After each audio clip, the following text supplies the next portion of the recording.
Hello everyone, I'm your host Akuma, and welcome back to another episode of Oblivion. Last time, exploring the waterfront district, we ended up in that ship over there, which isn't actually a ship.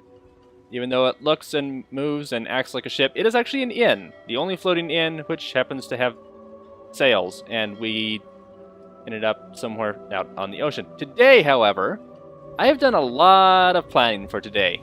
For starters, there's a body.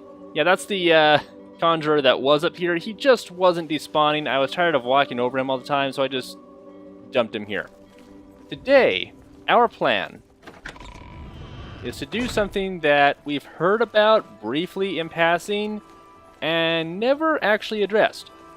We are going to speak to Jensine about a quest that she has in store for us. Which way to the... Alright, we're going to go around this direction. And Jensine is the person in the market district who has some difficulties with Thoronir. We don't really know who Thoronir is, but that's what we're going to find out today. In planning for this episode, I have gone all around the inside districts of the Imperial City, and I have checked every single crate that there is. This probably seems very strange, but I kind of wanted to make a little bit more gold on the side. Repair hammers are kind of... That did not sound like a snort. Repair hammers are kind of expensive-ish. I mean, they sell for a fairly decent price, so I figured I'd get the repair hammers and anything else I could find in the crates, not the barrels, and just... Actually, is this where I'm supposed to be? I don't think so, no. Figured I'd grab up everything I could find that had any value in just the crates and sell them off, which I have. In addition, I have also sold off everything that we had in our inventory at the end of... Well, everything. But everything that had some amount of value that we weren't likely going to use. So our inventory is much cleaner now. And I spent a good portion of that gold to get us a lot of stuff repaired that we might actually use. I was kind of picky and kept a couple of things, I believe. If we look at our inventory and what it's at right now, I still have the Blackwater Blade. I'm not sure what to do with that particularly, but we're going to hold on to that for now.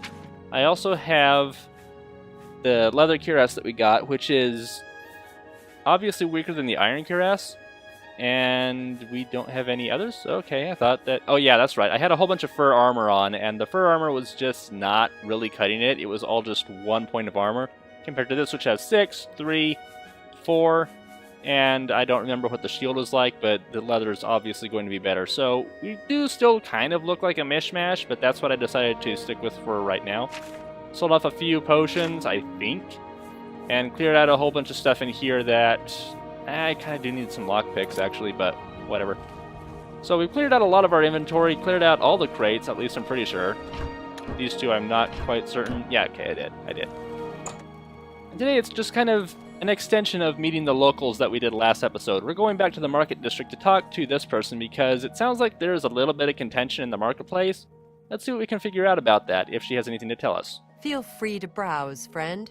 And the fact that we're here and I've been talking about it in extensive detail probably means there is something for us to hear. Actually, let's start with Imperial City. Everyone comes to the big city to buy and sell. Why not? More stores, better selection, better prices. Nothing really particular. Alright, Thoronir. I think you might be just the kind of person we're looking for. Perhaps you can assist us with a problem we're having here in the market district. Okay, so start from the beginning. I'm the chairperson for the Society of Concerned Merchants. We formed this group a while back to keep a nice, fair economic balance in town. Not every store is a member, but we're slowly trying to convince them to join. Everything was fine until Thoronir opened his shop nearby. Selling all sorts of merchandise, he undercuts prices like you wouldn't believe. He doesn't always sell what we sell, but it is still a problem. People who buy tend to want to spend their money there. That leaves none for us. It's getting so bad a few of us may have to close up shop. He outright refuses to join the society or even discuss the matter. We are convinced he's up to no good. What we need is for you to case his establishment and figure out where he gets his inventory. Find some proof of his wrongdoing and let us know. We cannot do it ourselves, as he recognizes all of us. The job pays a fair bounty in gold when he is brought to justice. Just makes it sound like he's a criminal.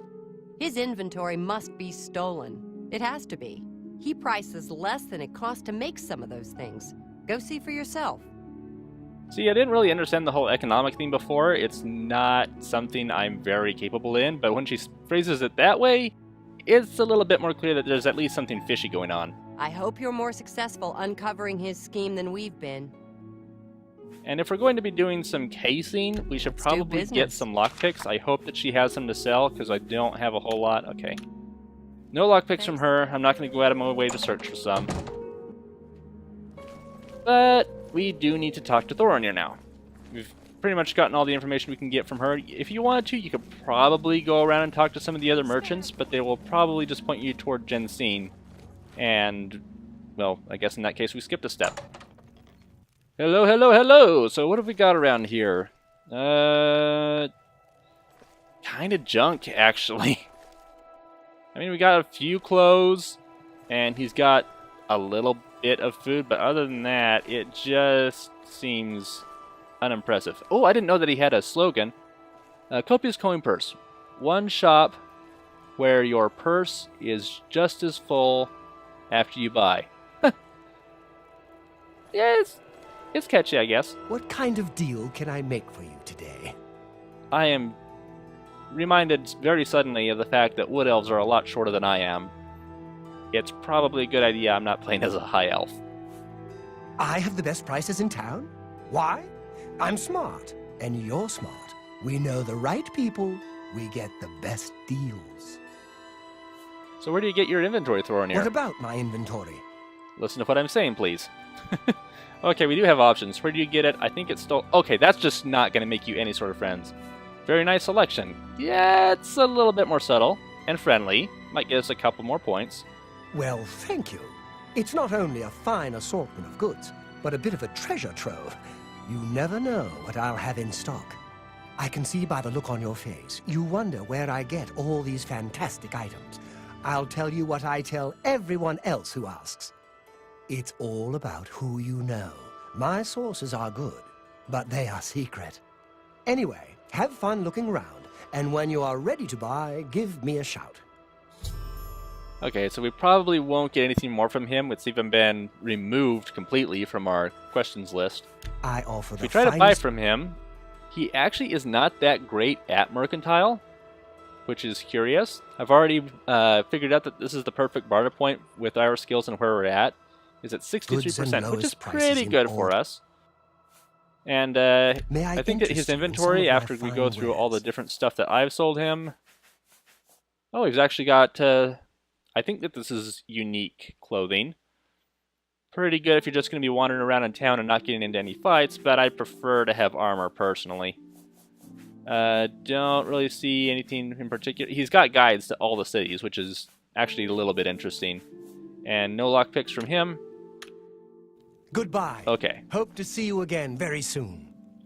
So we didn't really get all the information that we were wanting, and he seems to be hiding something. So our plan now is to watch what he does after his shop closes. So we'll move on to that. Through the magic of editing, it is now very nearly 8 o'clock, which is when he closes. So our plan now is just to follow him. Thankfully that's not him. He didn't get away from me. Another thing that you can do if you're playing this game on your own is to wait a little bit longer and then just follow your compass, but that's a little bit boring, so we're going to try to keep things interesting. I am fairly aware of this quest and how it goes, what happens, all that little good stuff, but that would be really boring if I just showed you how to finish up the quest really clean and simple. And this is more of a narrative kind of thing. I much prefer to sort of roleplay through it and just follow people around, see what they do, kind of go about it the way that the developers intended you to go about finishing up different quests. Another thing about it is that I feel like, very strongly, this was the period of time in gaming. Oh, he's already out. This is the period of time in gaming where I think that developers, publishers, whatever, were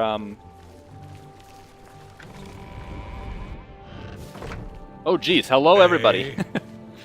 Yeah, this is the point in time in game releases where publishers were making their games sort of expecting you to kind of go through stuff in a linear way, but gamers had already developed, I think, at least one generation ago, if not two, that we were getting more used to the idea of what happens if we do this, what happens if we do that, can we break the game if we do it this way or that way?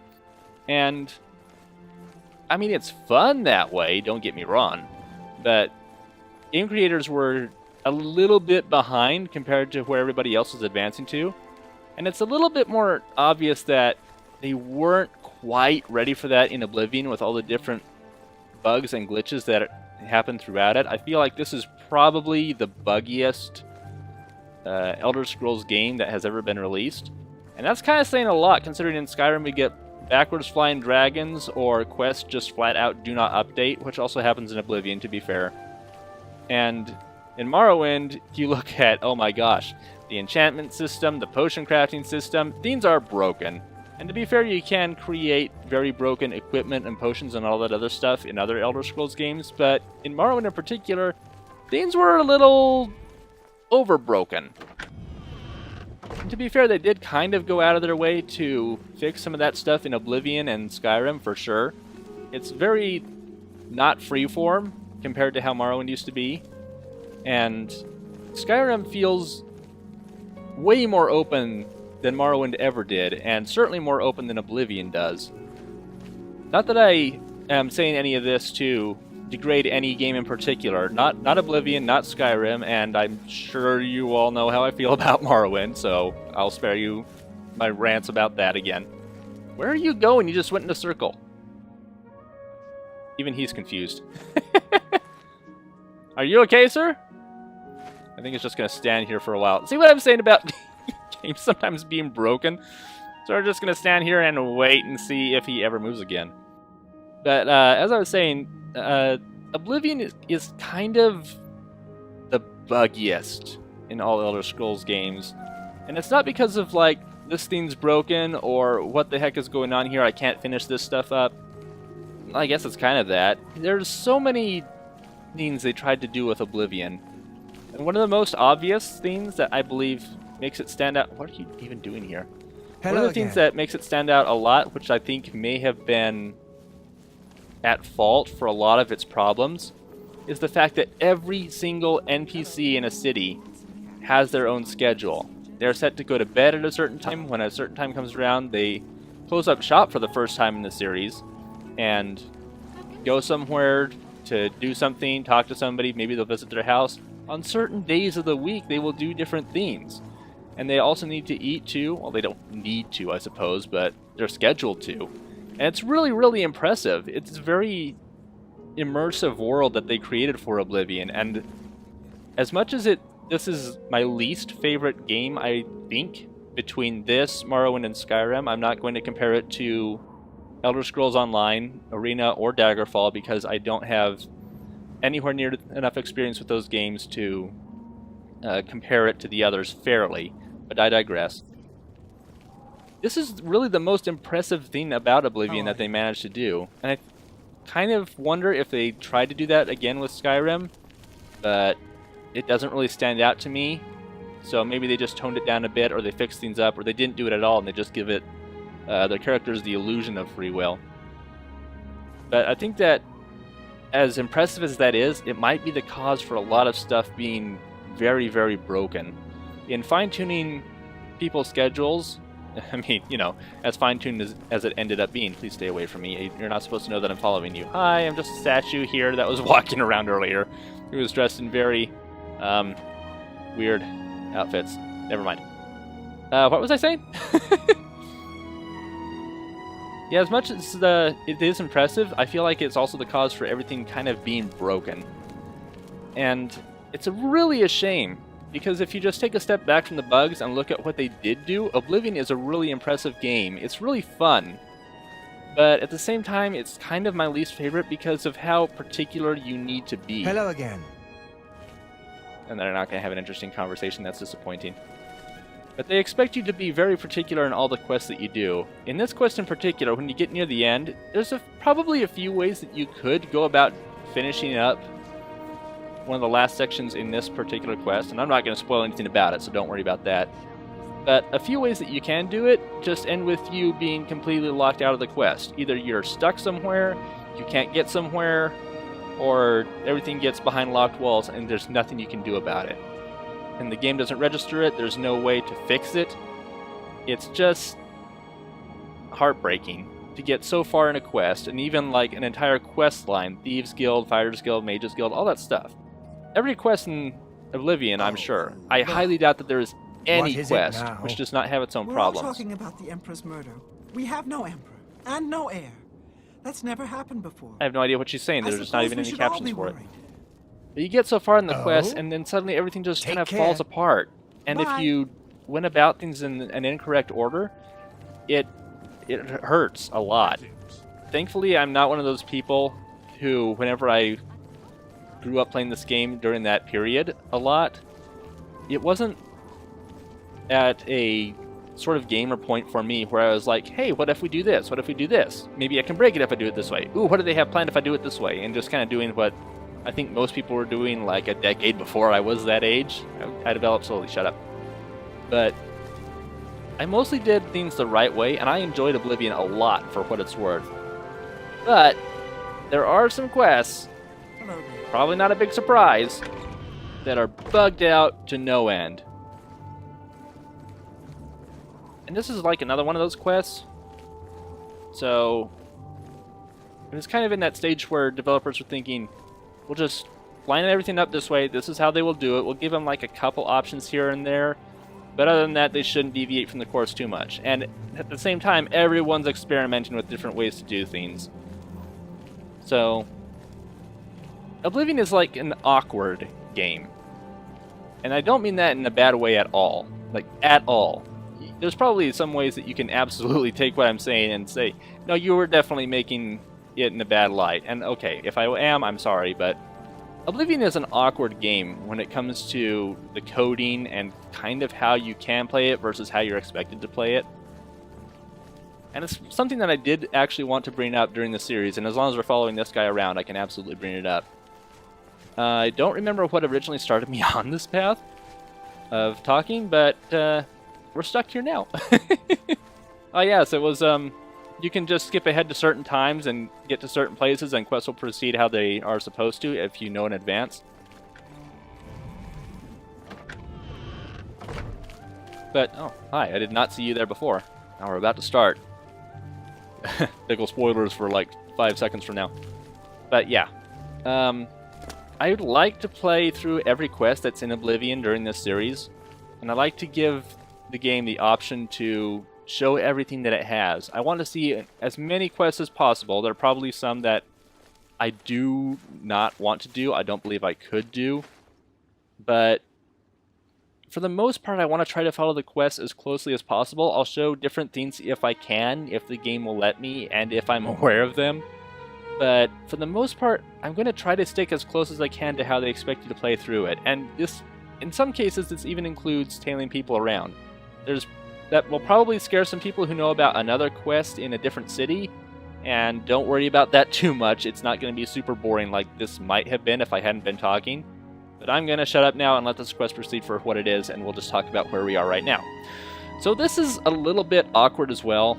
You need to listen in on this conversation, and there's not really any particular way to do it. You can go into sneak mode, you can get closer. It doesn't matter if these two see you or not. Maybe don't talk to them, because that might make things a little bit more awkward than they need to be. What you need to really be doing is standing in a certain particular place. Shh! Not so loud. How many times have I told you that? Sorry, I am not used to this kind of meeting. It always makes me nervous. Well, just shut up and listen to me. The next shipment will be sooner than I expected. Just have the money ready. Same assortment of things? I mean, I have enough clothing for now. You take what I get. I get notice at the last second, and I have to jump on it. No time to be picky about it. Well, that society is putting more pressure on me, so maybe we better cut back for a while. You cut back now, and I'm going to take my business elsewhere. Or maybe pay a visit to that Jensine and tell her about your little scheme. Fine. You made your point. Contact me when you have the items, and we'll meet again. Don't worry. It'll be very soon. Now get out of here. I've observed a meeting between Thoronir and a mysterious man named Argamir. Looks like my new target is Argamir. I should follow him and see where he goes. Okay, so hi there, guys. Hello again. How you doing? Oh, he was very friendly with me. Who is this Hey. person? He was also eavesdropping on the meeting. Don't worry, bother with us, guys. We're just kind of hanging out together, doing our own thing, and I don't know who this person is. Who is this person? Well met. I never met you before. Who's this person? Man, this is a very popular garden, isn't it? Certainly no reason to be suspicious of me whatsoever. Okay, Argamir. Gonna be following him now. Don't turn around, guys. I'm not really here. You have no reason to be suspicious at all. There's a whole bunch of people, and you and I happen to be going the same direction is all. You going somewhere in particular, boy? I'm gonna have to follow you around for too long. Diverting from the weirdness of Oblivion and what it's like, and if anybody has any questions about everything I just said, I'd be happy to talk about some more. Just ask me questions about the game, and I can address them in other videos like this, where we just follow somebody around to go slow for a while. Diverting from all of that, what I'd really like to see, and this has become increasingly obvious as time has gone on in the past few months, I'd like for somebody to get some kind of universal game controller. And I know that sounds like a pipe dream or something like that, but if you think about this for a while, recently, I've been playing my Nintendo Switch a lot. And if you look at the button layout, the primary button is the right side button, which I associate with being the A button, and the bottom one is the B button. Now, in my mind, I associate A button in Elder Scrolls games with interact, and the B button, or its equivalent, as the open menu button. And in this game, with this controller and the Switch controller, they are very much flipped. To say nothing of the whole mess about the X button, but Brentalfloss did a good explanation on why the X button is such a pain in the butt. And I'll try to remember to give a video link to that in the description below if you're actually curious. It's kind of funny and interesting, but I digress.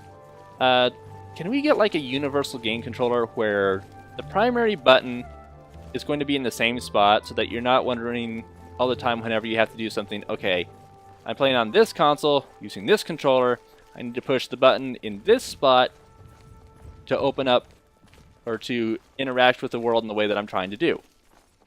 And it looks like we have a winner. I've discovered that Argamir has a house in Talos Plaza. I should go inside when he's not around and investigate. If you try to interact with the door, it's been barred from the inside, so screw you. But it would be really great to have a controller that just isn't like all of these buttons are switched up and all around the stuff. Like, you want the A button to be in one spot, you want the B button to be in one spot. The controller layouts have gotten very generic, very stable, all that kind of stuff. But why does it always need to be so freaking different? I mean, obviously the Switch is kind of a problem console, I guess, in a way right now, because it's mapped out really differently from other stuff. The A button is on the right instead of the bottom, where I think it usually is. But you think about the different kinds of controllers. What's the primary button? Where's that located at? And I don't know, it's just something that's been very strong on my mind recently, because usually whenever I'm playing games and recording them, I think, or I'm very guilty of saying, oh hey, I pressed the wrong button, or what's the button to do that again? I forgot my controllers. Okay, now I remember my controllers, I didn't actually forget them, I just kind of mixed it up. The fault of that is, I play different kinds of consoles all the time. I'm not dedicated to one in particular. I like to get a variety. Can we just have a controller that has the primary button in one spot, and the secondary button in a different spot, and you can mix up the other two? Just for crying out loud, guys, pick one and stick with it. Don't screw it up for the people who like diversity. Oh hey, there he is. It's not even 5 o'clock yet. According to a schedule I was following, he's supposed to leave his house at 5. And yeah, it's not quite 5 o'clock yet. So there are two different ways we can get into his house. One is obviously to break into his house via lockpick. He also has a key on him. If you're brave and confident, you can pickpocket it from him. I am neither of those things. I am still a level 5 character. The problem is there's a whole bunch of guards wandering around right here. So breaking into his house, average lock at level 5, dang. Breaking into his house is going to be slightly difficult, but we can try it. Okay, we got it, but we only have 8 lockpicks left. Alright, so we have 2 options now. We can go up to his private quarters, which is very easy, actually. Oh yeah, that's cheap. Cheap lockpick on the bedroom door, and hey, aren't I in the Thieves Guild? Didn't I just empty out my inventory? I've got over 100 carry weight left. So I could probably just wander around and steal some stuff, if there's anything worth taking. For 8 gold, that might be worth it. I can probably sell this off to, whatever the guy's name is, the lazy one in, Bruma. Was it Bruma? I'm pretty sure it's Bruma. Just gonna grab up anything of value I can find. At least anything of particular value. Not a lot up here, unless he's got something in the drawers. Yeah, sure. But nothing really all that special. Nothing stands out. We do have a chest down here that we can break into. I can take that. If it does get too heavy, I can just drop it somewhere and there'll be some stolen property in the middle of nowhere. Won't be able to pick it up again after we drop it if there's a guard nearby, but you know. And nothing of interest on the top either. Alright, he's only gone for 2 hours on Friday, so we kind of have to move quick. An average level, higher level lock than his private quarters. But okay. Security skill increased when we did that. So that's nice. Okay, looks like we made it to the bottom really quick. 1 gold, okay. Boy, if this isn't suspicious. I found my way into Argamir's basement. The place consists of an odd assortment of clothing and trinkets. Most disturbing is the dirty shovel and mud-encrusted boots tucked into the corner and the bits of ground bone meal strewn about. I suspect Argamir's stock he sells to Thorinir is taken from the recently dead. I should continue to search carefully for more solid evidence into this grisly accusation. Plenty of good stuff in here, like this bone meal, which happens to be a crafting ingredient. Sure, we can go ahead with that. So there's a regular shovel and thick cowhide shoes, bone meal, regular bones, a bit of bone meal back here as well. Just kind of taking everything I can find. You know, if you steal alchemy ingredients and then grind them up into the potion, the ingredients might have been stolen, but the potion that you made is not stolen. It's something that you made for yourself. So, you know, it's not actually stolen whenever you use it or sell it or any of that other stuff. Just kind of throwing out some ideas here, guys. Okay, so is there... the game mentioned some blood or mud-covered boots. I'm not seeing any around here. Just a few stuff to steal. He stole from the dead, and I'm stealing that dead stuff from him. Oh boy, I just realized I'm probably a grizzly person. Oh hey, there's a little bit more. And we have a macabre manifest. I honestly don't know how to properly pronounce that first word. I found a manifest that seems to detail names of the recently deceased, what they were buried with, and their locations in Cyrodiil. I should take this manifest and confront Thorinir as he may not realize where his merchandise is coming from. Now we do have some regular, normal kind of stuff in here. We've got Verdalis Wagarium from the Imperial City, Castir from Cheydinhal, and most of this is pretty normal. However, this game also tossed in a little Easter egg into this journal. If you look on the right there, Oford Gabbins. Just switch the letters around a bit. He's from Anvil. He had a travel cloak with silver and green leaf fastener, an enchanted short sword with inlaid writing, and a gold ring with an inscription that is probably cursed. There's also somebody else beyond that. But yeah, that is a pretty clear reference to Frodo Baggins. Travel cloak with a leaf fastener. He's got his special hobbit sword Steen, and a cursed gold ring. Also, I need to take this. Yeah, kind of a fun little Easter egg if you notice that. Most people, I think, do not read very well through, or do not read at all through the books that are scattered out through Elder Scrolls, which is a bit of a shame, because most of them are great reads. So there's a little bit of an Easter egg if you just take the time to read through it. And because it's a little bit shorter than most books, I feel like people might catch that a little bit easier than they would for the one that's just titled as a date. So, now that we have this thing, let's head back to the Marketplace District and show Thorinir what we found. Don't you love editing? I love editing. It's very special magic. Welcome back. Hey, you look a lot taller than the last time. Taken from the dead. I can't believe what I'm seeing in this book. I'm mortified to think these things here were once on the bodies of the recently deceased. It's just too horrible to comprehend. I don't even know what to say. I guess an apology is not enough. What can I do? You know, it's kind of obvious that the voice actor was just reading his lines at this point. Wasn't a whole lot of emotion in there for somebody who just realized he was selling things from dead people. Help me catch Argamir. Yes, that's the least I can do. First and foremost, I will never meet with him again. I can promise you that.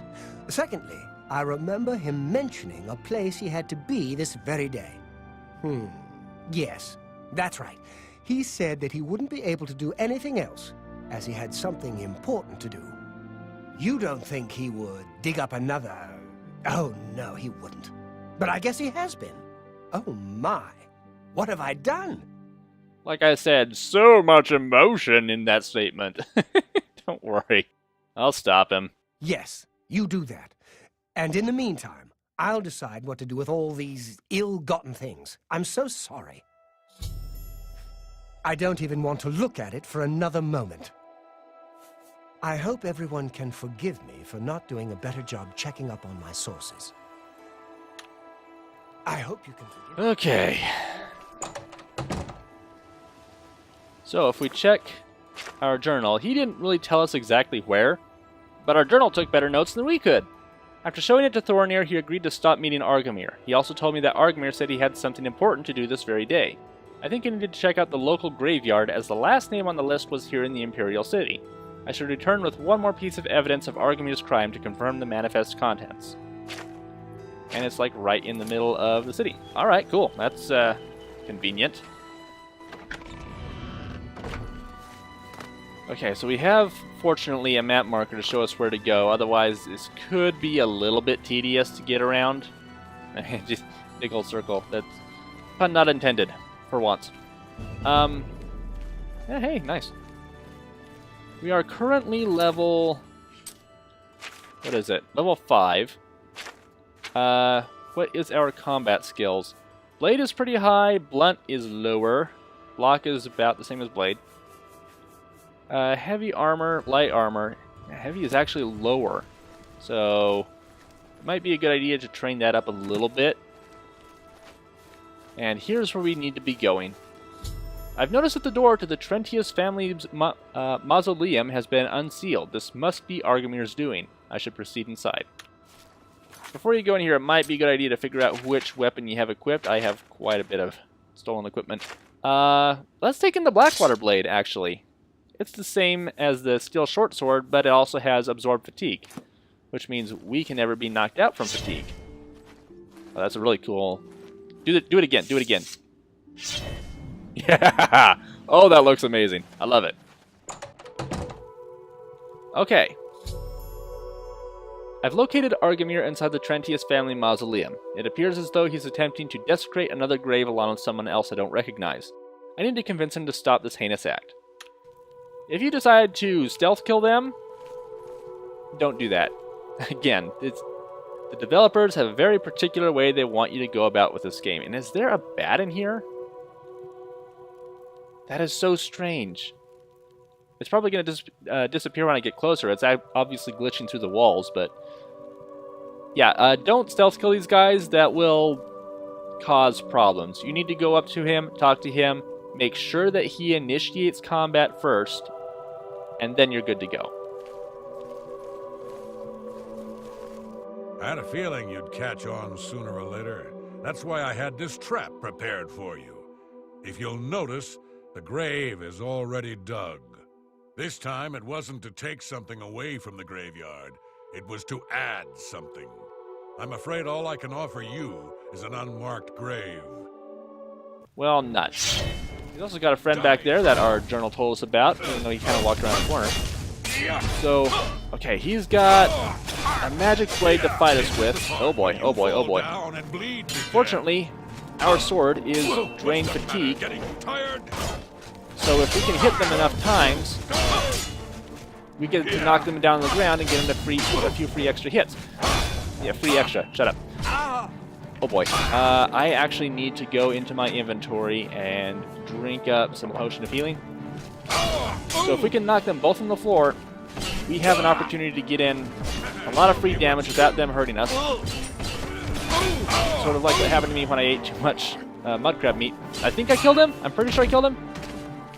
Okay. Argumir's left. Argumir's left. A bit of a shame for the other guy, because he does not turn hostile until after Argumir begins to attack you. So if you never attack Argumir, never start conversation with him, the other guy doesn't care. You could kill Argumir without starting conversation, and the other guy's just like, whatever, dude, I hated him anyway. Argumir has been slain. Since the penalty for grave robbing is death, it somehow seems as though justice has been done. I should search the gravesite for anything potentially incriminating. Okay, so first thing we want to do is take Argumir's sword, the Baser. We'll take a look at that in a moment. Argumir. I highly recommend looking for dark shirts. They are 0 carry weight, they are actually worth gold. Do take these whenever you get the chance, you have nothing to lose. Argumir's house key and the Trentus Mausoleum key. We don't really need his house key, but whatever. And what was this guy's name? Rolgarel. I am so sorry that your parents named you that.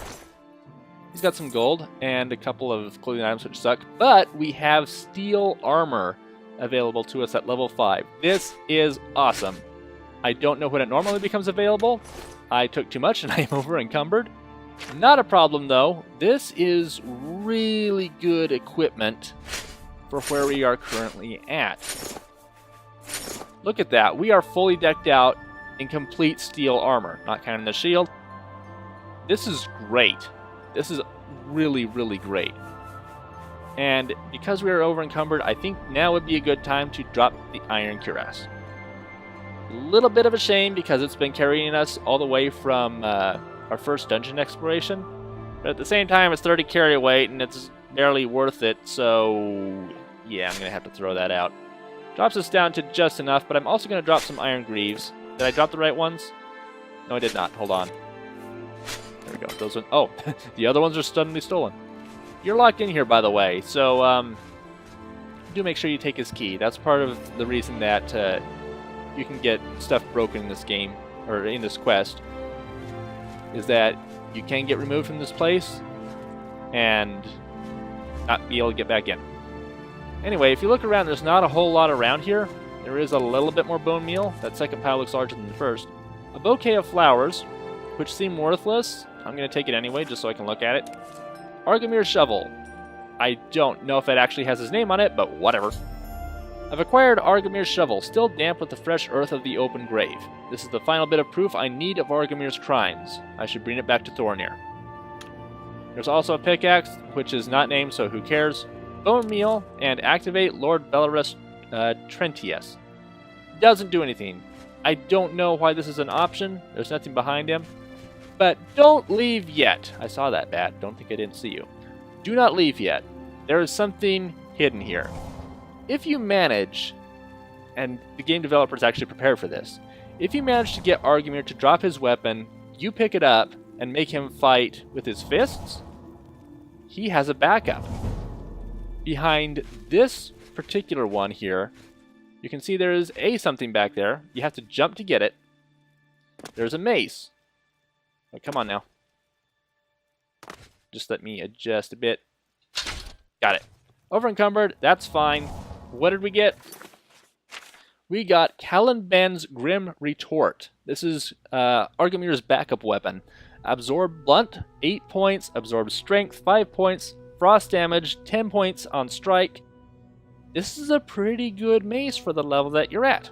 There's also the Debaser, which drains willpower and endurance, which he absolutely employed on us. Note in particular that the mace is a higher level damage than whatever stuff we had at this point. So we could have made this fight a little bit more interesting, and I considered it, by running over there, grabbing his backup weapon, and then beating him to death with his backup weapon. But I decided against it. It's just, not quite my thing. So now we've got 4 magic weapons. And one very interesting thing about magic weapons is that you cannot repair them with a repair hammer until you are at least level 50, I believe. Thing is, Russ doesn't repair stuff on his own. He pays to have it repaired for him. And the steel short sword is 10 weight, does 3 damage. Granted, the Blackwater blade is heavier by twice as much, but the steel short sword is not enchanted. I'm going to drop this. It's not that expensive. We won't be missing out on too much. And we just got ourselves a whole bunch of really good items, really good armor from this place, and we're not done yet. Let's go talk to Thorinir. Okay, gonna have to wait till morning, unless that's him. Is that... Yep. Yes, there you are. Hello.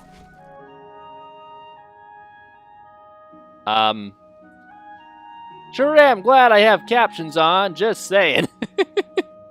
Yes. Here is his shovel. For some reason, that's proof that I stopped him. Then we can at last rest. I feared had he somehow bested you, I'd be next. It is fortunate that your skills exceeded his. I've come to some decisions. I intend to donate all of the money I have made, as well as what is left of these stolen items, to the temple.